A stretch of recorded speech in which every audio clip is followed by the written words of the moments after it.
Hi folks, it's Andy. Welcome to Tip of the Week. Today we're talking about Gyaku Do. Normally we strike door strikes on the opponent's right side, and this is called the Migi Do, okay? Gyaku Do, or Hidari Do as it's often called, I generally use the term Gyaku Do, is when we strike on the opposite side. What we're talking about here is where we create an opportunity and we make a shikake Gyaku Do, okay? It's useful mainly for an opponent who is very, very defensive, okay? People often do this when they get a bit afraid in the matches and they kind of panic, you take them off guard, they might do in this way.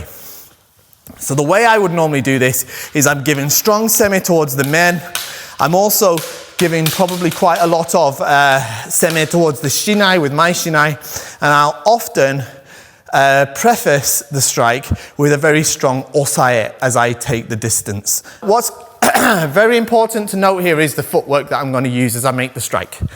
As I make the strike, I'm going to step out on my right foot, okay, and strike here. There's no humikomi here. There's no humikomi here. There's two ways that I can use my hands, okay? The way I like to do it is I like to keep my left hand in the middle of my body, and as I make contact with the door, I'll turn or twist my hips to my left to get the power and to keep the left hand in the middle of my body. So as I hit here and turn this way, this stays, the left hand is in the middle of my body still. I've just turned my hips here. I want to try to keep my eyes towards her in this way. The other method is on making contact, we can pull the left hand back this way, okay?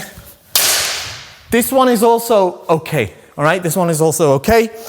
Very importantly, in either case, I must keep good posture as I make the strike. Often you see it looks something like this with the posture facing down like that, okay? Very susceptible to a counter strike and can't be considered ippon, all right? When I make my strike, it's something like this, yeah? If I was to do it in thin air, yeah? Something again, fails to make the ippon because it's not the correct way to use the shinai, but often you'll see people that will go like this, okay? Like this. And they lose their balance because of the momentum they've put behind it. That's not the correct way to strike the Gyaku Do, okay? The way I want to do it, good semi, osae, make the opportunity, this way.